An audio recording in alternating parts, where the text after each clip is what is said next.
The chandelier's light reflected off the rim of my glass as I stepped through the massive oak doors. The blinding glare struck me, especially after the bitter cold outside. My heels echoed sharply against the polished marble, each click amplifying in the silence that followed the abrupt halt in conversation. She has nothing to show for herself. Don't let her sit. My aunt's voice sliced through the murmur like a blade. She narrowed her eyes over her champagne flute, her lips curling. Before we start, drop a comment telling us where you're watching from and which city you're in. And once the video's over, don't forget to share what you would have done in this situation. Be honest with us. We read every comment. Let's begin. For a split second, I froze, my fingers tightening on the clutch in my hand. All eyes were now on me, some pretending to ignore me, others leaning in to watch my reaction. My uncle, with his signature smug grin, leaned back in his chair, clearly enjoying the moment. Let her stand.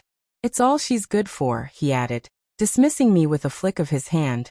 His words were like trash being thrown carelessly onto the floor. I swallowed hard, forcing my face to remain neutral, but inside my heart was racing. The urge to turn on my heels and leave was overwhelming. In my mind, I could already hear the whispers that would follow me out. I took a step back toward the door. My eyes locked on the deep red carpet when the sound of a chair scraping across the floor halted me. The noise was sharp, purposeful. Before you all regret this. My grandfather's voice broke through the tension, strong and commanding despite his years. Let me speak. The whole room stilled. Even the waiter, mid-pour, paused, his hand frozen over the glass. My grandfather stood, his cane tapping once against the floor before resting it at his side. Sit, he commanded, his tone calm but laden with authority. Everyone obeyed, and my aunt's smirk faltered. My uncle shifted uneasily in his seat, his hand moving away from his glass to the edge of the table. My grandfather's eyes locked onto mine, before scanning the room like a spotlight. You think you know her, he began slowly, his voice steady. But you don't. He reached into his suit jacket, pulling out an old, worn leather folder. One that clearly didn't belong at such a casual gathering. My heart skipped a beat, confusion and weariness mixing inside me. I've stayed silent for years, he continued, watching you all mock, dismiss, and judge her. But tonight, that ends. The atmosphere in the room was thick, almost suffocating. Even the faint clinking from the kitchen seemed to vanish into nothingness. My aunt, trying to break the tension, let out a short laugh. Dad, really? Now is not the time. Silence, my grandfather snapped, his voice crackling with authority. My aunt immediately fell silent. He opened the folder with deliberate slowness, pulling out a small stack of papers. The sight of them made my breath catch. But it was the way his eyes turned to glare at the others that made the room feel as if it were on the brink of explosion. The air grew even heavier as my grandfather placed the folder flat on the table, his hand resting protectively over it.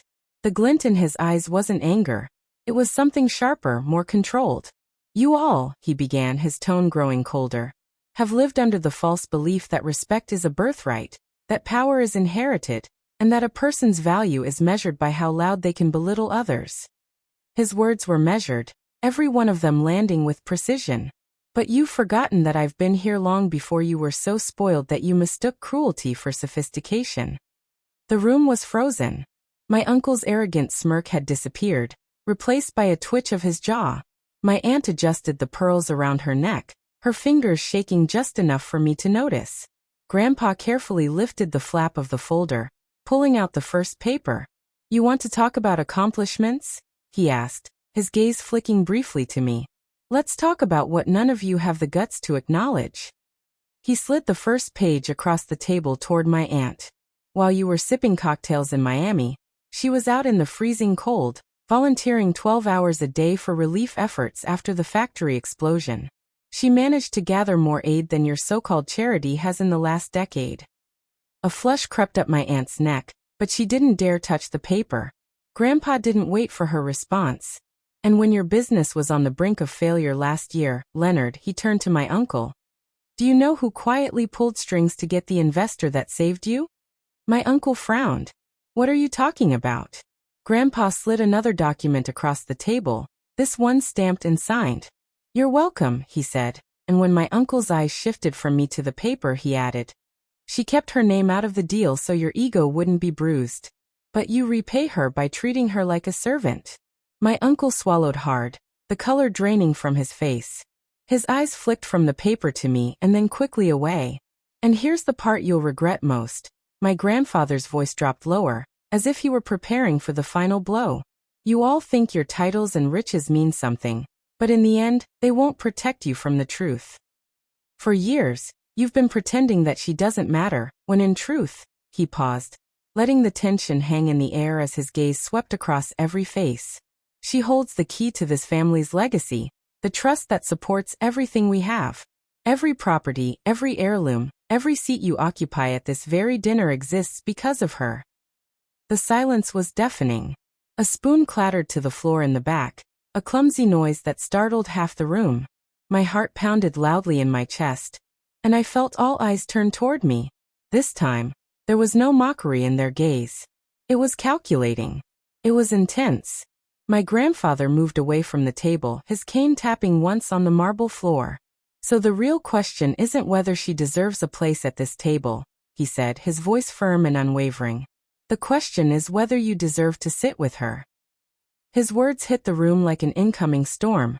The weight of them settled over everyone. I could feel my spine straighten. Not from pride, but because something had shifted in the air. Power had shifted. But I knew this moment wasn't the end. It wasn't over. The silence felt heavy, not in a peaceful way, but the kind of stillness before a storm breaks. My fingers curled around the clasp of my purse, not because I needed to hold on, but because it was the only thing anchoring me in that moment. Eyes all around me had changed. Some were wide with disbelief. Others were calculating, trying to figure out what this all meant. My aunts, however, had eyes that burned with such hatred. I could almost feel it from across the room. Finally, my aunt let out a dry laugh, though it trembled just enough to give her away. "This is absurd, Dad. You're making it sound like she's running the entire family." "She is," my grandfather replied coolly, not even looking in her direction. My uncle shifted uncomfortably, his fingers tapping restlessly on the table. "Are you serious? You think she has the power to control all of this?" He pointed a finger at me, as if I were a thing, not a person. Grandpa's brows raised, his eyes steely as he looked at the papers in front of him. "No, Leonard," he said, calm yet cutting. "I know she does. And so do you. You just didn't want to admit it because it's easier to pretend she's beneath you." My pulse was pounding so loudly I could barely hear my own breath. I felt like walking away, leaving them all to stew in their discomfort. But there was another part of me, stronger than I expected, that wanted to stay, to watch them squirm as the truth tightened around them. "I don't want her seat," my cousin interrupted sharply, but his voice wavered. "I just don't think this is the time to bring it up." Grandpa's voice turned icy as he turned to him. "And when would be the right time?" "At her funeral, so you can pretend to mourn while secretly congratulating yourselves for never having respected her when she was alive." That was enough to silence him. I took a breath, feeling steadier than I'd ever thought possible. "You know what's funny?" I said quietly, surprising even myself with how calm my voice was. "None of you ever bothered to ask what I've been doing these past few years. You just assumed I wasn't worth your time. And now that you realize I'm not the helpless girl you thought I was, you're scrambling to change the story." My uncle's jaw tightened. My aunt's lips pressed into a hard line. Grandpa, with a small nod, gave me permission to continue. "So here's my decision," I said, the words flowing out with surprising ease. "You don't get to decide if I belong here. I decide if you belong in my life. And right now," I let my gaze travel slowly over every face at the table, "you're not making a good case." A waiter appeared with a tray of champagne flutes, unsure of what to do. The tension was so thick in the air, he hesitated before placing the tray down. My aunt's mouth opened like she wanted to say something cutting, but Grandpa's voice stopped her before she could get a word out. "Careful," he warned softly, though his tone was sharp enough for everyone to hear. "You're already walking a fine line." The room had shrunk. The walls seemed to press in, and every single person there realized it at once. The balance of power had shifted, and it wasn't going back. The weight of it didn't crush me, But it fueled something inside of me. Something I hadn't felt in a long time. Control. For the first time in this family's carefully crafted drama, I wasn't the one trying to keep my footing. Grandpa eased into his chair, the creaking wood filling the stillness of the room. He didn't look directly at me, but I noticed the faintest hint of a smile tugging at the corners of his mouth. He was fully aware of what he'd done, passed me the wheel and stepped away from the driver's seat. I let the silence hang for a moment, allowing the weight of the situation to settle. The only sounds were the faint ticking of the ornate clock on the wall, and the occasional clinking of silverware from another table in the hall.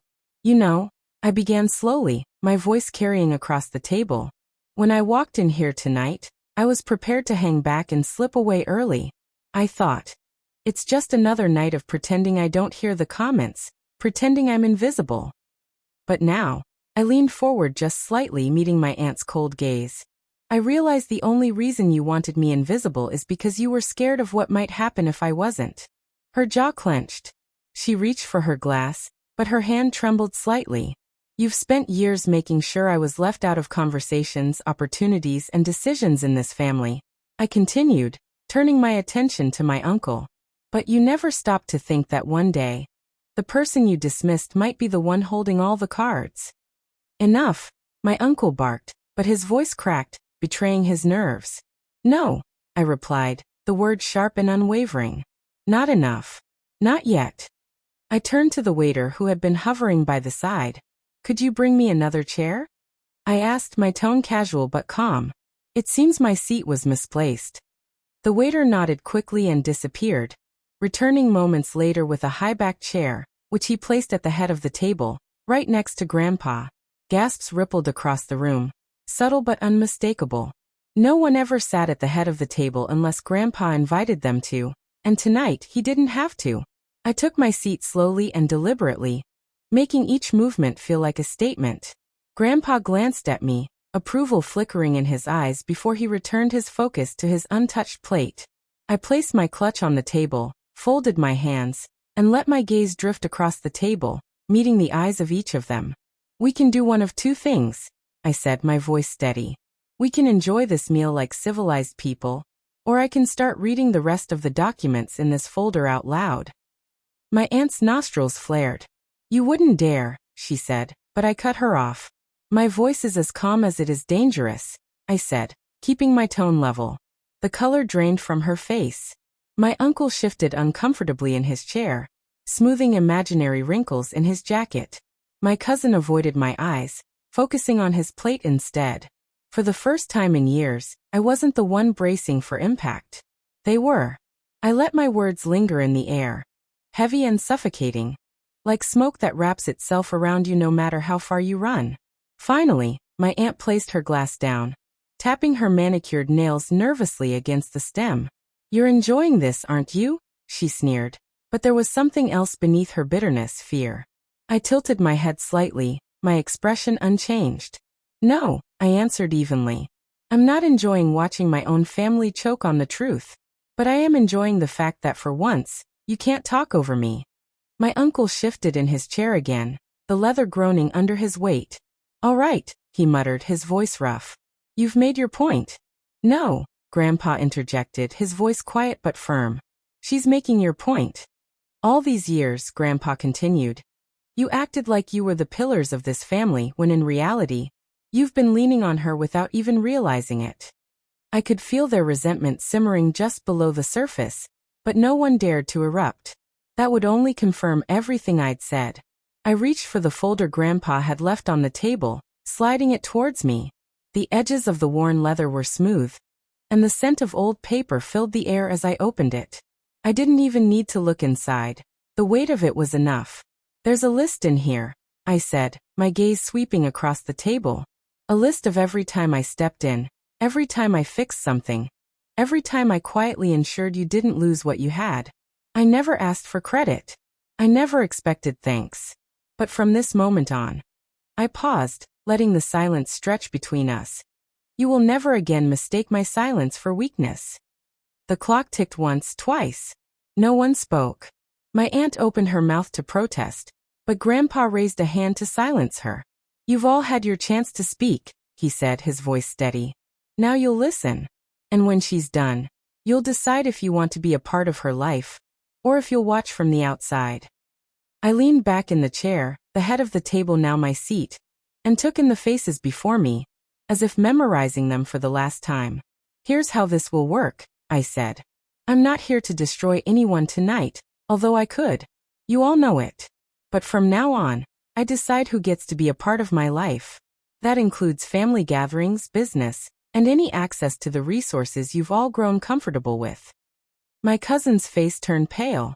My uncle dropped his gaze to his plate. My aunt's lip trembled, but she held her composure. You've treated me like an outsider for years, I continued, my voice soft but steady. So now, I'm giving you a taste of it. You'll have to earn your way back into my trust, just like I had to earn my place at this table, even though it was mine all along. Grandpa gave a small nod of approval. Well said. The waiter returned with fresh plates of food that no one touched. The scent of roasted herbs and wine sauce filled the air, but the tension made it impossible to enjoy. I took a slow sip from my glass, setting it down with deliberation. The silence stretched heavy and thick. Then, I pushed back my chair and stood, glancing at the stunned faces one last time. Dinner's on me tonight, I said simply. Consider it the last free meal you'll get from me without earning it. I turned toward the door, the cool marble under my heels marking each step as a steady drumbeat of finality. The heavy door swung open, and the cool night air brushed against my skin. Behind me, the quiet murmurs began again, low, uneasy, desperate. I didn't need to hear their words to know what they were saying. This night, they would remember it for the rest of their lives.